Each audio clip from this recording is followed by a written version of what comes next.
So guys, there is this headline that has been circulating all over the places that the North is warning Trump that the unity of Nigeria remains sacrosanct.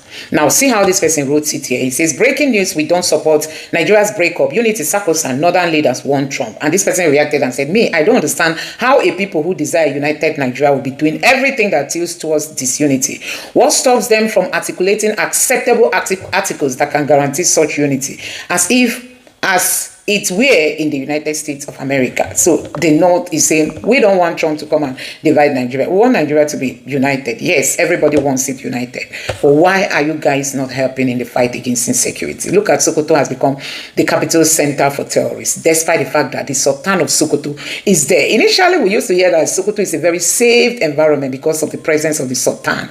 But under the Sultan now, Sokoto is being invaded. Guess what? It is mostly the Christian-dominated areas that are being invaded. And you don't see the Sultan worried. Somebody who lives in that same Sokoto, as in, you don't see him showing concern the way these terrorists invade his own state. They come in, they do whatever, and they leave. Now, the North is telling Trump, don't divide us. And don't also forget that one of the options given to Nigeria through Ted Cruz is to get rid of the Sharia law from the constitution. But the Northern has said it won't happen. Now, America might be splitting Nigeria into two because they said they don't want to get rid of the Sharia law. So America might want them to continue practicing your Sharia, but Nigeria will not be united. And now the North is reacting that unity is sacrosanct. So guys, we live in a country where if you are from the South, you carry a weapon, you are going to jail. But if you are in the North, you are allowed to carry a weapon, like the Fulani terrorists. They move around with weapons, and this is what they use to attack communities and render people useless on a regular basis. And they don't face the courts, they don't face the law, they are not jailed there, even if they are arrested. Calls are made for them to be released. And these are the reasons why people are supporting Trump coming to divide Nigeria. So that even if Trump eventually does not divide Nigeria, I think there will be a fresh conversation on if we should really be staying together or if everybody should go its way. Or even if we are going to be together, I think the constitution really has to be reviewed and the Sharia law really needs to be getting rid of because it's not helping both the North and the South. Anyway, guys, let me allow you to take a look at these videos and let me know your thoughts in the comment section below. Please don't forget to subscribe and turn on the bell notification for more. Now take a look. Breaking news, we do not support Nigerian breakup, says Northern Elders Forum. This one na the current update that has been trending, occupying the whole street of social media right now. This thing came up after the news of the USA senators trying to propose Nigeria division for Trump as an option to save Nigerian Christian. Now here we don't see the Northern Elders don't come out in their usual form to sound it with one voice, in one accord, that they, the Northern Elders, do not support Nigerian breakup. Then the question is, why is these people so much concerned about Nigerian unity? Because in that their statement, they said Nigerian unity is sacrosanct. They promote everything that makes it impossible for Nigeria to be genuinely one, to be genuinely united, and still shout that they does not want Nigeria to break up. How possible is that? It is impossible. Nigeria can never be one, and will never be one. It can never be sustained as one nation. Then why are they so much concerned about Nigerian unity? The insecurities, the whole things, the unaliving, the ethnic cleansing, the Fulani menace and everything going on in Nigeria as a country, it does not concern them. It matters little. It doesn't even matter to them. But whenever you talk about Nigerian separation, about Nigerian division, that's the only thing that gives them concern. Is it that they are so much afraid of being on their own? Is it that they are so much afraid, or that they are gaining? Is it that there is something much that they are gaining about this Nigerian unity? Why are they so much afraid of Nigerian breakup? And at the same time, they are afraid of Nigerian breakup, and they are also against anything that will bring a genuine unity. You do not want Nigerian breakup, but you always promote tribal over the constitution. You promote religion. You promote anything that can trigger the protest for breakup. You promote them, and you still don't want Nigeria to break. How will Nigeria continue to be united under this kind of atrocities going on? When some ethnic cleansings are going, when some ethnicities are being cleansed by one people, when you are promoting Fulani hegemony, when you are promoting all the kind of evil that cannot allow this country to thrive as one. What is their problem? Did the Igbos miscalculate at some point in the history of Nigeria? No. Well, as far as the war was concerned, it wasn't miscalculation. Although the war was not necessary, they shouldn't have gone to war. But they were provoked. Igbos had no choice but to go to the war. They had no choice other than to fight to defend it, to defend humanity. I supported Ojukwu 1,000%. They were pushed to the wall. They had to fight. They had to create their own country by fire, by force. Do you think there should be Biafra? Of course. Of course. Of course. Why did I go and visit my Zegu's mother? Why did I go to the east for my honeymoon? Why did I go to Lagos or go to somewhere else to do my honeymoon after marriage? You went to the house of Chinua Achebe? I went to Chinua Achebe in Nsukka University. I spent a night there. I went to Mazi, the author, what's his name now? He was president of youth movement. He lived somewhere close to Enugu. You know, I went to see him. I spent a night there. Will Biafra come? It will come. I mean, Nigeria is going to break up. Nobody can do anything about it. Nobody. Why are you so certain about it? Because I know it will happen. No country operated the way Nigeria has been operated can survive. It's not possible. All the rogues who are running the country down, who are doing all sorts of things they are doing now, will pass away. They will not be there forever. My candid advice is that we must not allow security issues to be politicized. Neither do we come to public space to make statements about security issues that do not help in healing wounds, but further make people to have more reason not to trust us. So I'm advising the police, I'm advising all those who have spoken to be careful. We want to win the trust of Nigeria. We want to win the confidence of Nigerians. I am not sure it's right for us to say things like this in public media. But for avoidance of doubt, if you listen to the local government chairman, he did tactically admit that there were bandits. But he just turned again, and he wasn't talking about kidnap. He talks about hospital. So that shows you that he wasn't really answering the question, because no one was saying someone was in the hospital. We are simply saying that people were in church and were kidnapped. He asked for something, and call him now and again and ask him. He asked that if we have the list. This morning we have the list of 177 people with him. So we have the list. So let him tell the other one. We have the name of the church. We have the time the incident happened. The police also know that they have the report wired by them.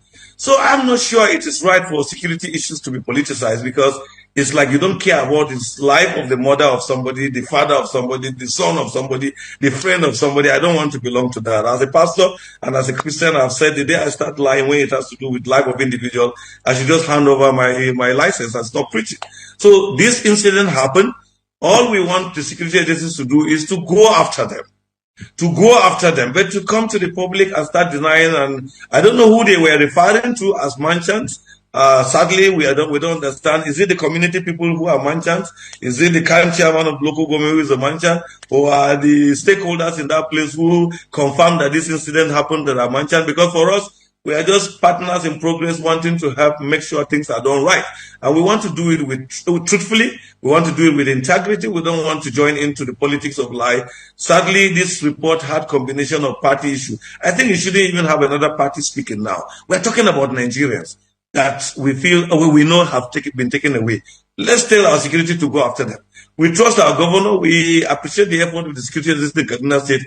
In the last 1 week, they have actually helped us rescue some of our pastors, rescue even the wife of Venerable this. So we commend them, and we know they can also go after these people and rescue them. But I don't know the politics being played and the deniers. This is quite sad. But whoever is asking for list, we have shown them the list. Let them tell us that list does not exist. Just before we let you go, you know, when you talk about the history of insecurity and the distrust around official responses, I mean, a lot of people are expecting more from security officers and agencies to reassure citizens and worshippers that incidents are not just thoroughly being dismissed. So what would also be your counsel, you know, instead of going to the media, you know, extempore to just respond? Would you ask for a guided investigation, you know, prior to this kind of outcome? And that's what we have advised them. I've spoken to almost all of them today, since yesterday to this morning, drawing their attention to the facts that are available, the evidence that are available. And I think we don't have any controversy or argument about the facts that are available. Whatever may have led to the reason why they deny, well, I can't interpret it, but I want to appeal to everybody. This governor is being loved by Kaduna State people. So please don't give people an impression as if something is wrong. The governor is trying. So nobody is accusing the governor. It's not the game about accusing the governor. It's the game about criminals coming to take our citizens. So let's go after them. But when you start playing game, you are not helping the leaders, you're not helping the governor, you're not helping the state, and we can't deny. You can't tell me 100 and something. Even if it's just 2 people, you can't just come publicly and deny that it never happened. Well, we can show you proofs with names and what it happened. And you also, as police, we have your signal that you give out to show people that this incident happened. Please, I beg us in the name of God. Let's not play politics when lives are involved. Let's instead show that we are committed. This governor is trying, we applaud him. The security agents are trying, but in this matter, I think they didn't get it right. So please let them go to the drawing board and correct it and go after this criminal before they go too far with our people. The words of Chairman, Northern Christian Association of Nigeria, John Hayab. Let's not play politics when lives are involved. Thank you so much for joining us today. Wish you all the best. So as I started thinking about this, I remembered the narratives offered by Kawu Baraje, former National Secretary, I believe, of the APC. This is reported in Business Day of the 2nd of August, 2022. Baraje was speaking at the occasion of his 70th birthday. And he said, on record, that in the lead up to the 2015 election, they, as the APC, imported Fulanis from Sierra Leone, from Mali, from Senegal, from Niger, and from Chad. He was very specific. He did not mention any other ethnic nationality. He spoke specifically of the Fulani. He said they imported Fulanis from Sierra Leone, Mali, Senegal, Niger, and Chad. I'm not sure if we had influxes from Equatorial Guinea or if the ones in other parts were equally invited, but it was specific. And in 2015, a rabid Fulani redentist and a Muslim fanatic was elected president of Nigeria. Baraje was very, very clear in also saying that the people they invited, they also harmed.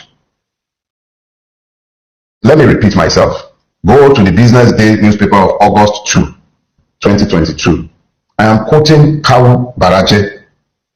He was part of the foundation of the APC. He was the fractional chairman of the breakaway PDP that was part of the foundation of the APC. There are recorded confessions on TikTok, on YouTube, almost every social media platform. You'll find Fulani people telling you. There's one particular one I watched myself where the guy was like, look, AK-47, that they don't use it to shepherd their cows, that these were given to them. He was specific in saying that. He's on record. A friend shared a story with me, and I think he also posted these on social media. Is she rather, a farmer.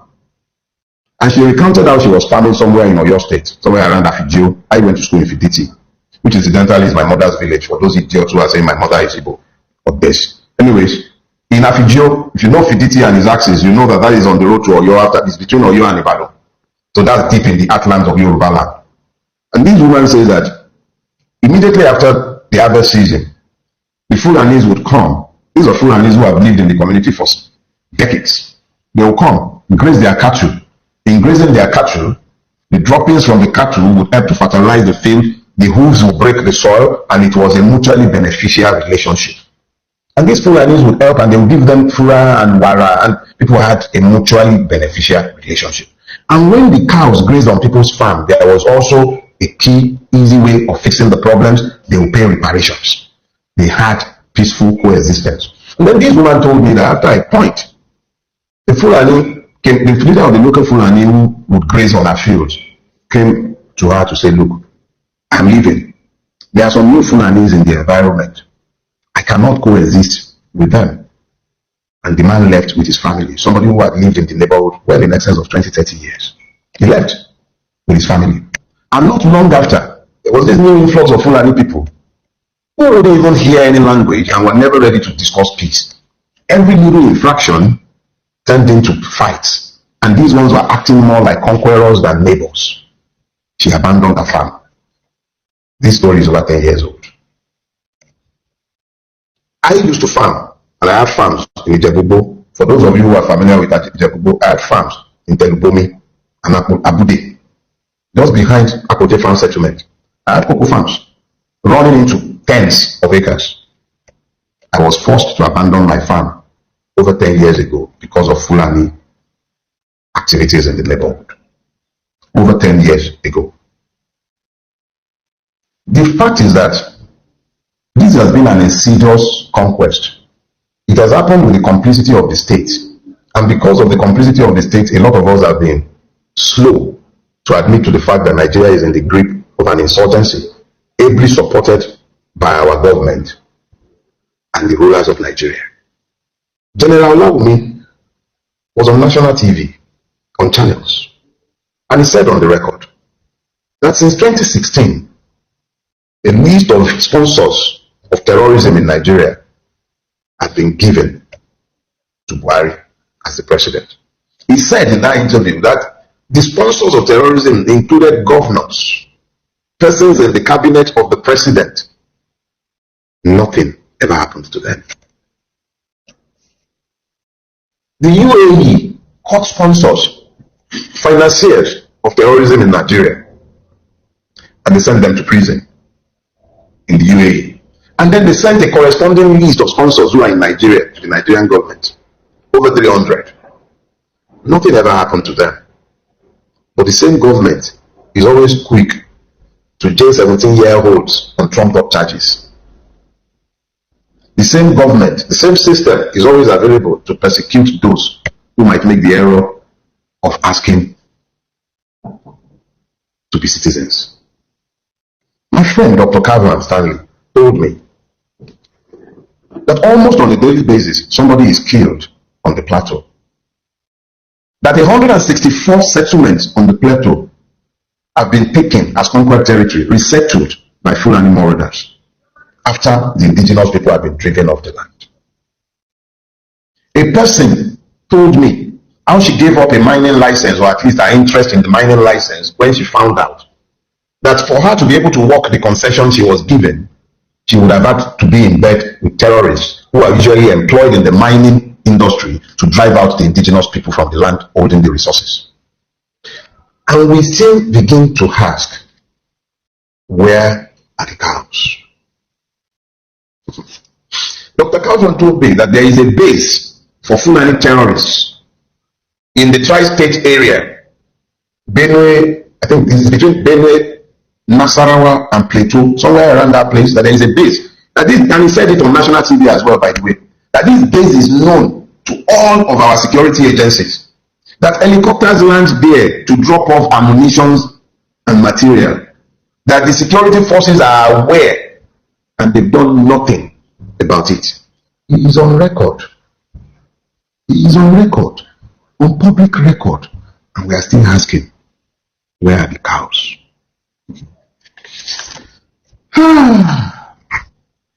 In this last week, I came across the interview given by the old soldier, Brigadier Accord. Brigadier Accord, he was on Edmond Obilo's show, and he was talking about his experience as the Amotekun Corps commander in Oyo State. General Tobin spoke of the difficulties and challenges that were placed on his path by those who were determined to ensure that he did not succeed as the corps commander. He spoke extensively, very extensively, about how he was prevented from recruiting certain classes of personnel, how he was frustrated and not given the material required. And then he spoke even more alarmingly of the multiple Fulani camps that are inside the forests of the Southwest. And then I remember Obadiah Malafia's word before he was murdered. He spoke extensively to pretty much the same thing. And then it now becomes important to ask ourselves some questions. Who are the cows? I believe that there are many cows in this sorry story. The victims have been treated as cows, or even worse, by those herding cows, slaughtered less reverently than they would have slaughtered cows. I see pictures coming out of Bokos. I see multiple pictures coming out of the Middle Belt. I see the pictures coming out of Akure, coming out of Enugu, coming out from almost every part of this beleaguered land. Men and women, children, slaughtered less reverently than cows. So we, Nigerians, who have been denied citizenship, are the ones who have now been reduced to cows. We're treated like cows, as if we don't matter, like our lives count for nothing. What is the value of the Nigerian life if 16 persons said to be hunters in Uromi caused national outrage, rightly so, but the gruesome murder on a daily basis of more people has been normalized as though they are not humans? A state exists. Its president is on a vacation in France, even though working vacation in France, but the president of France is visiting Egypt. Make it make sense to me, because I don't understand these things, but in the country that the person governs or pretends to govern, people are being slaughtered with merely a reaction, and we are still asking, who are the cows? Apparently, the Nigerian is less than a cow in the eye of the Nigerian state. Much less than a cow. When they ask where are the cows, maybe we should begin to look in government houses for the cows, because even if you hate us so much, shouldn't you worry that the country you are pretending to govern has been turned over to foreign invaders who are brought in for political purpose? How long do you think this cycle that you have energized is going to last before there is a blow up? Exactly how long do you reckon it's going to last? Everywhere you turn, people are being slaughtered. Truth is, I would like to say like cows, but the cows would appear to have privacy over human beings in the Nigeria that has been built under the watch of the APC. There is nobody else to blame for this. This is on the table of the APC. This is not just about Tinubu. It's not just Tinubu. It's the APC. Everyone, and when I say APC, a lot of those who are responsible for this have left APC today. They've gone back to their PDP, or they've gone to the SDP like that short monkey from Kaduna. Where are they today? So essentially, this has been done with the sanction of the political class. Nigeria is under attack. Let's be clear. Let us be clear. This is a state-sponsored war of conquest against the Nigerian people by foreign Fulanis brought into this country by the APC. That is the gospel truth, the stubborn truth, and the sooner we all wrap our brains around this and begin to demand that the APC and the government, whether you are APC, whether you are PDP, it doesn't even matter. If you are in a position where you are meant to be the protector of the people because you are functionaries of the state, whose first duty is the protection of the people, it shouldn't matter where this threat is coming from, who brought it in. The reality is that Nigeria is in the grip of a war of conquest. The state is failing. It is failing horribly. At the time when the state is under attack by persons brought into the country by those who are governing the country today, the president is away on holiday. The director of the DSS is telling us that we are the ones who protect ourselves. Jackson, who fought back in self-defense because his life was in imminent threat, not just threat, he was already stabbed, overpowered his attacker and stabbed back, and our Supreme Court sentenced him to death. If that wasn't self-defense, what is? So, in a situation where the foreign invaders have been offered immunity and impunity, what is the lot of the Aborigines? Our forests are not no, they're not no man's land. Those are sacred forests. They belong to some people. They are lands belonging to people. When you brought foreign terrorists, people who had no land of their own, to come into our country to come and take land, you become complicit in the multiple murders that are taking place in pursuit of their purpose. No wonder they were saying that we should ask our president what he agreed with them. Nigeria is under attack. There is no sugarcoating it.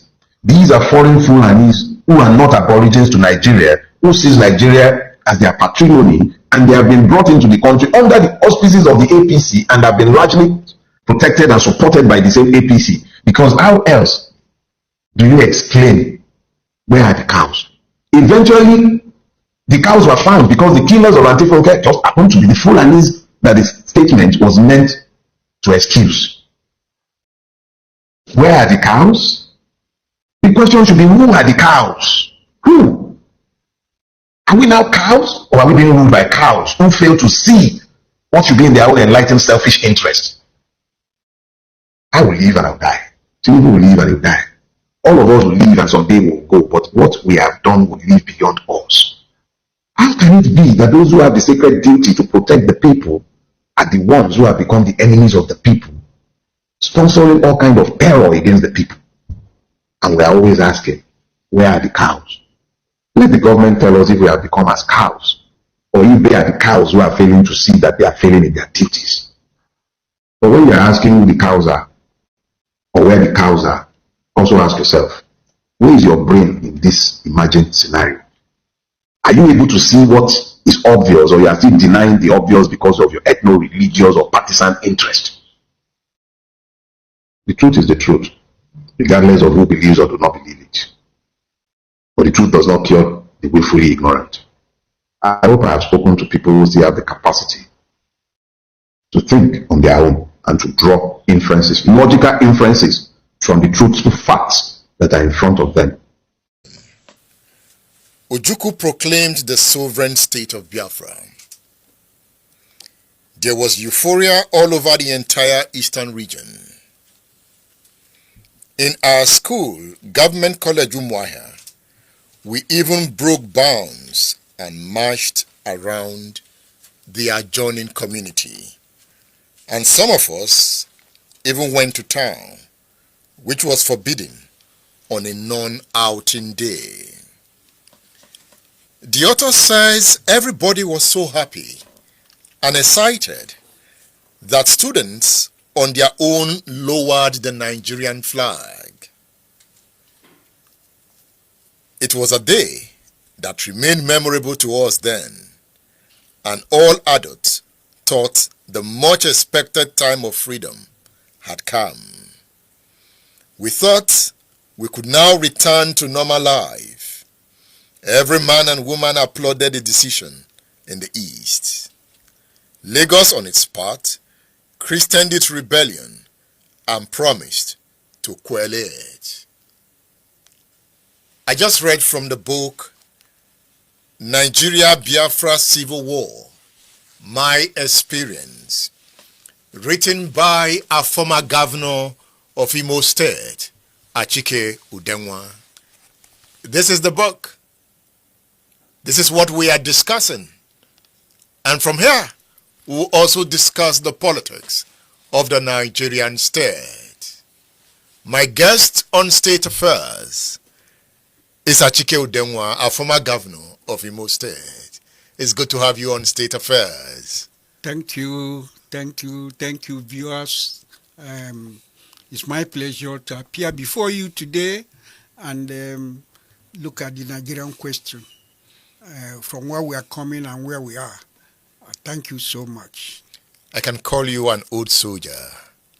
Yes, you'll be right to call me that. You fought in the war. Yes, I fought in the war. You saw war. I saw war naked in my eyes. Yeah. War is good? War is bad. What makes it bad? There's loss of life, loss of even loss of humanity. You know, war does nobody any good. War is not the best way to settle conflicts. I wish we can always adopt other conflict resolution methods than going to war. A lot of people, a lot of casualty, a lot of loss of property, destruction of the economy and everything. So war is not good. You know, while reading your book, I was asking myself, was Achike Udenwa, as a college student, preparing himself for war? You went to your government college, Umuahia. Yep. And you were a young military officer cadet at the school. So the military interested you. Yep. So were you preparing for war? Not at all. I was not preparing for war. We never envisaged a war. But normally, by tradition, our school had a cadet unit. And that cadet unit, from there, you could choose to go to the army. You could choose to have a military career. So a lot of our old boys by then were in the army. We produced such big officers in Nigerian army like Colonel G.T. Kurubo, Colonel Nwawo, not Nwawo, Colonel Anwuna, Colonel Madebo, Colonel Eze, Anthony Eze, and so many others. The Major Onwatuegu used to hear of. He went to Umaya, Captain Udaja, they all went to Umaya. So we had that tradition. A lot of them grew from the cadet unit, and from the cadet unit, they joined the Nigerian army. So in our time, we were also enthusiastic. We joined the cadet unit, and it was a very pleasurable experience to have passed through it. Now, you have mentioned traditional soldiers that went to government college. As you wrote in this book, you also wanted to join the army. If the civil war had not broken out, you would have enlisted into the Nigerian army, right? Yes. In fact, I had already taken the entrance to Nigerian Defense Academy. I was to be part of the, what you called COSTRE, or the Nigerian Defense Academy, which had such people like General Tundo Ogbeha, General Garba, General David Mark, Adisa, General Malu, who was the chief of army staff. They were all in that course. Pobeni, the naval officer. There were a lot of them. Mike Ahigbe, who later on became the chief of defense staff under Abdul Salam. They were all in that course 3. So I was supposed to be their course mate. And I met a lot of them later in life, and we became friends. Why reading your excursion to Abeokuta, the Cadet National Camp in Abeokuta, I kept seeing this young man who was militarily inclined. You enjoyed those trips. Yes, by the time we went to Abeokuta, I was about 17 years old. And that was in 1965? 65, yes. Yes, I was about 17 years old. And it was such a tough camp. We used to go for camp annually. And the one of 1965 was in Abeokuta, somewhere along on the way to Idiroko, the boundary. Somewhere Lalate, or somewhere between Tapa and the Egongon, near Abeokuta. That was where we camped. It was a very pleasurable experience. It was tough, but very rewarding, very interesting. It was very intense, And that experience exposed you to what was going on in the Western region at the time. Yes, yes. And Operation Wait Here. Operation Wait Here was on at the time we were in Abeokuta. And you know, that time, Awo was in detention, and his deputy, Adegbenro, was from Abeokuta. So there was a lot of burning of houses, a lot of arson, a lot of killings going on around Abeokuta area. And we witnessed some of them at the time. Did they affect you negatively? They Those did. experiences? Yeah, they did. They did. To see that type of destruction at that age showed us that all was not well. You know, he started giving us an idea of how bad Nigeria had got into. And your excursion to the 2nd Brigade headquarters in Apapa, you saw May Malari. Oh yes, a very handsome officer, a brigadier at the time. But don't forget, when you say a brigadier, he was only about 30-something years old. He wasn't up to 40 years old. You could call him a boy now. A boy now, yes. But you can imagine, he was such a very, would I say, he had a commanding posture. He was quite strong, quite agile looking and all that. No, and you admired him so much. And by that time when you saw a soldier, some of these people you hear of, I saw Ifajuna, they were young people, yet to become 30. They were in their 20s. Some of these people you hear of, we are quite young, you know.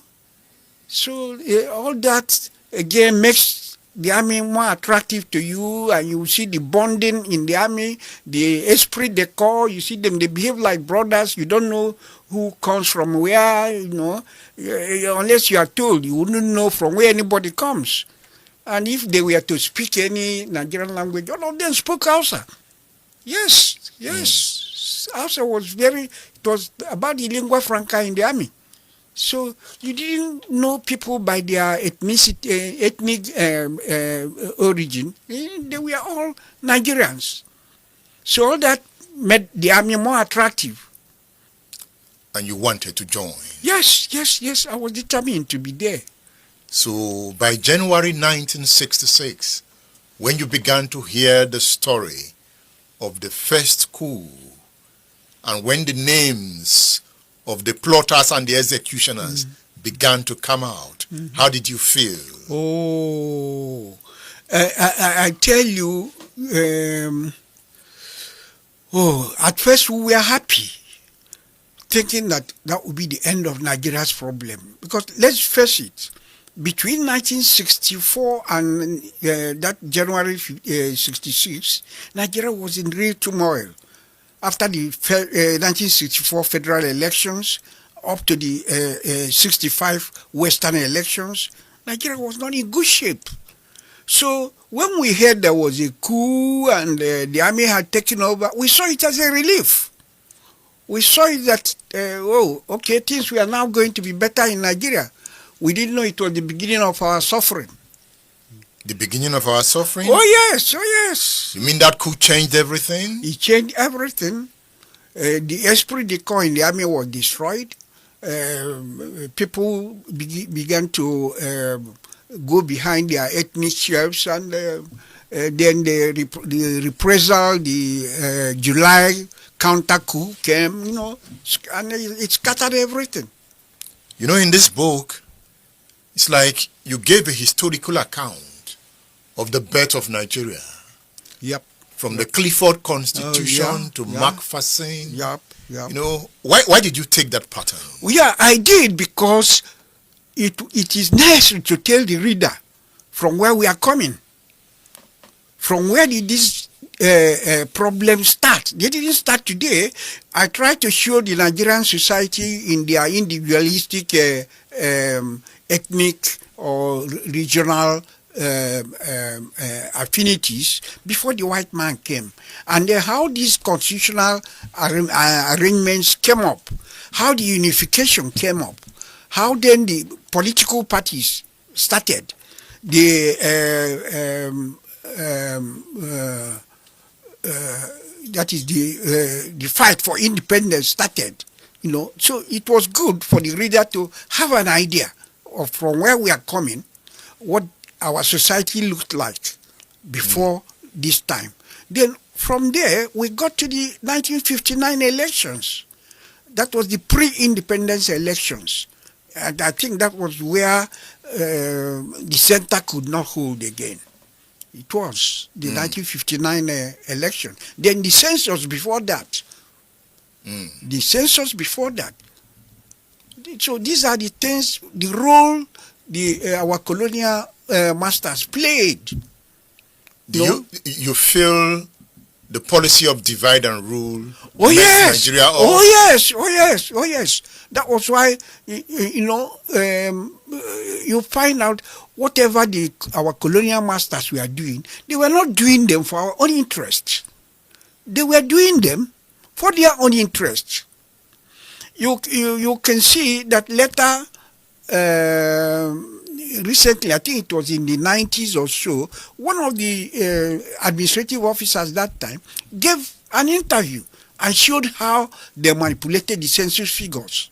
In favor of the North. In favor of the North. So these are some of the things that caused the problem. So you find out our colonial masters had their own interest. And to them, their interest was more important than our own interest. So after independence, were we able to manage the interest of the different ethnic blocs? No, we couldn't. We couldn't manage our ethnic differences. It is part of the problem. And so that problem is foundational. It's foundational. Is that same problem that led to the Civil War? Yes, if you follow it up, it is the same thing that continued up to the Civil War. I'll give you an example. What was Aburi all about? Well, you haven't come to that, but if I might come in. Now, Aburi was to find a solution after the two coups, after the January 15 coup 66 and the July 29 coup 66, and the disturbances that followed, the pogrom that followed. Aburi was to find a solution. So our leaders went to Aburi, they sat together and took decisions. And from grapevine, we understood that it was even our colonial masters that advised one side to say, don't accept these decisions. They are not for your own interests. And these are some of the things that led to the war. Having reflected on the terms of the Aburi Accord, yep. Do you feel that accord would have solved the problem? Yes. I believe very much in Aburi Accord. The Aburi Accord is still what a lot of us are pursuing today. We are still saying, when you hear true federalism, it is all about Aburi. Was Aburi not confederalism? Whether you call it confederalism or not, it was to me more of true federalism. So Gowon failed by not keeping to the terms of the Aburi Agreement. Yeah, but remember again, when you talk of Gowon, don't see Gowon as a person there. How old was Gowon? At that point, Gowon was about 32 years old. Gowon was about 32 years old. Gowon was as naive as the rest of us. Was Ojukwu naive? Well, Ojukwu was not as naive as Gowon, to the extent that Ojukwu read history. Remember, he was a graduate of history. So at least he had a broader outlook. Was he more prepared than Gowon in that meeting? Yes, he was. Definitely. He was he went there more prepared. He was prepared? Yes, please. Yes. You will see it. You will see the signs of his preparation.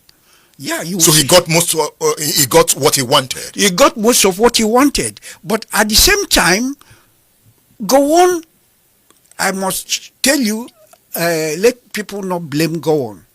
Gowon was very, very forthcoming at that meeting. He was honest to himself. He tried to find a solution to the Nigeria's problem. You will see there he was quite an innocent, honest young man. looking for the unity of Nigeria. So Gowon himself believed in Aburi. But Gowon did not say that. When he returned to Nigeria, he gave it a different interpretation. No, not he. That's what I'm trying to tell you. But he released a statement. Yeah. He made a broadcast. Yes. And he gave an explanation of what Aburi meant to him and the federal government. No, it was an afterthought. It was what I told you. The colonial masters went through the northern politicians, not Gowon. They didn't go to Gowon. They went through the northern politicians and told them the implications of Aburi. Then the permanent secretaries met and redrafted it completely and rejected most of the parts of the accord. And the Eastern region came out to say on Aburi we stand. And that's the beginning of the problem. That is it. That was where we lost hope, because we saw immediately they came back from Aburi and we heard how they went to Aburi. Everybody felt now Nigerian problem has been solved. But after these negotiations or consultations, the federal government came out with a statement that no, that's not what they meant. So Achike Udenwa is also saying on Aburi he stands. I believe in it up till now. When I talk of true federalism, that's what I mean.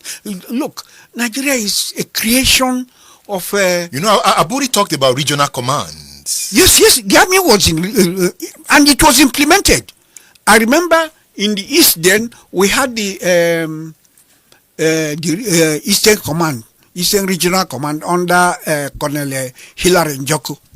In the West, they had Western Regional Command under, I think, Colonel Olufemi Olutoye was the commander of the Western Command.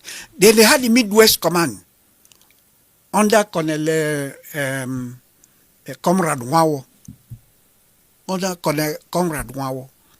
It was the North that they hadn't quite put their own together at the time. And you want that system now? Well, it's not just the army command. It goes beyond the army command. Now the army command is not the most important thing in terms of whether it goes regional or not. But what we are saying, now we have 36 states that we should be able to decentralize government. Let me use that word, decentralizing government. What I would mean would be that we have to reduce the items on the exclusive legislative list in the constitution. We reduce them and have a few things in the exclusive legislative list. Then the other ones we put in the concurrent list and the residual list. So what would the federating units look like? The states or the regions? Well, this is another. It is all is subject to negotiation. I cannot say exactly what is going to be, because I know some people have said, okay, we go back to the regions. While some people said, no, we have progressed to the level of states now. We cannot go back to regions again. So these are things that are subject to negotiations. They are not casting rock. Before Aburi, Awolowo had been sent to prison. Yep. Before Aburi, Operation Wetier had occurred.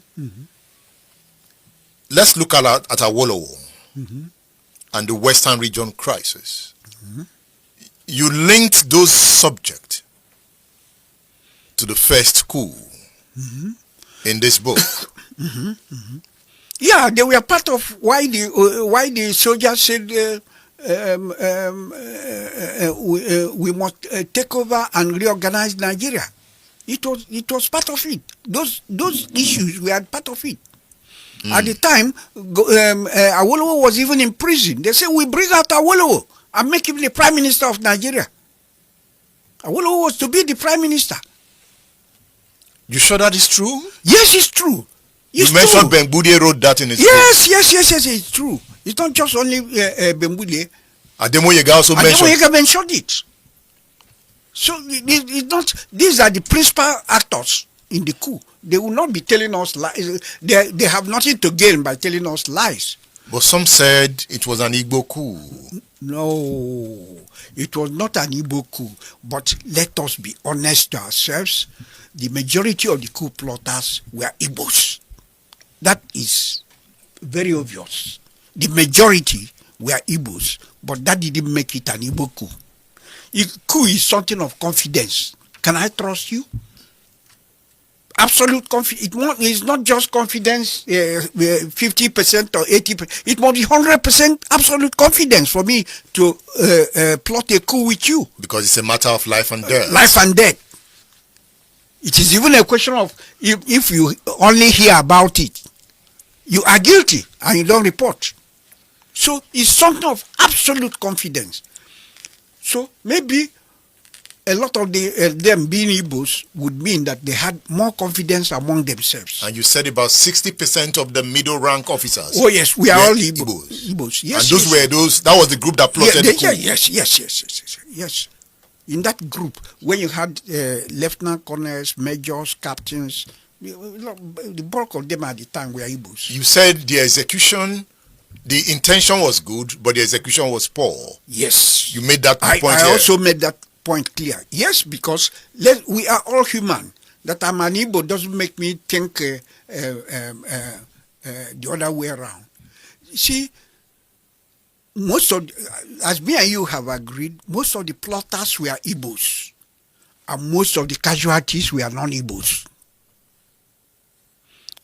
So, no matter how well-intentioned they might have been, any other person will just think that the Igbos wanted to eliminate the other people. That might not be the intention, but that would be the reading. Let's be honest. If it had been the other way around, the intention will still be there.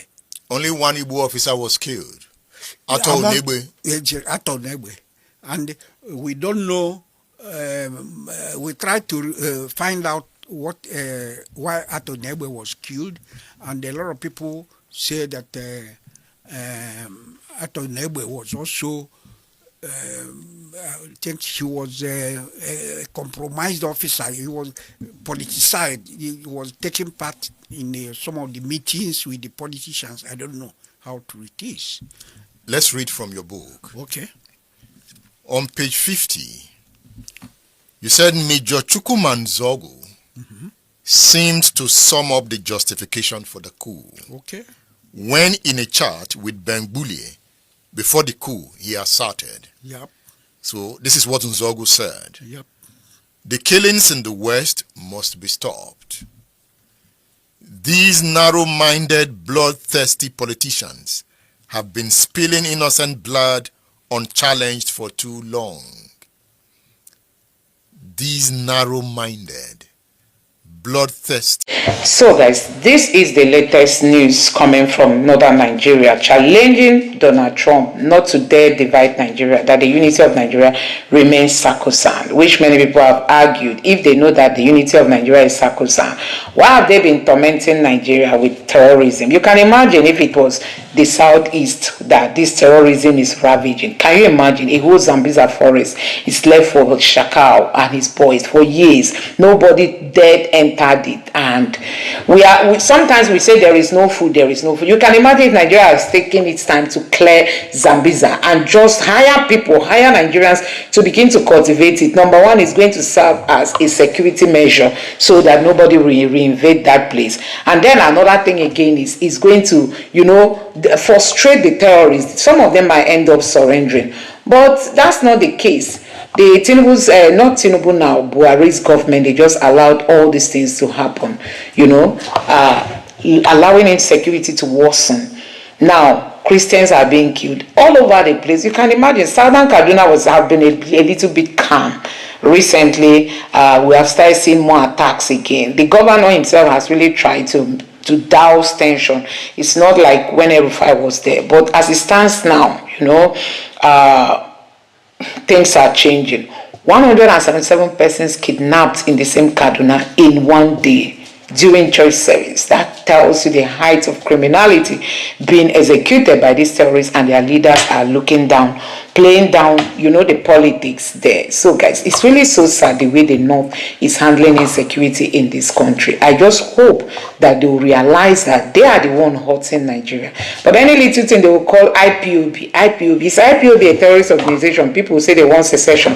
Buhari's government tagged them terrorists, but terrorists that killed Fulani headsmen were going about killing. Buhari didn't have the guts to declare them terrorists. That tells you the kind of Nigeria we are living in today. Anyway, guys, I don't know what you make of all this. I just hope that this country will come out from all the mess it has found itself. So there is this latest headline that is talking about Peter Obi and nnamdi Osman. Peter Obi to return to Labour Party with all instructors as his ally takes control of Labour Party. Hey, this one, he has not resigned from Labour Party. Can you imagine this? They say Peter Obi has not resigned from Labour Party. Peter Obi to return to the Labour Party. Peter Obi has not resigned. So guys, this one is another headline.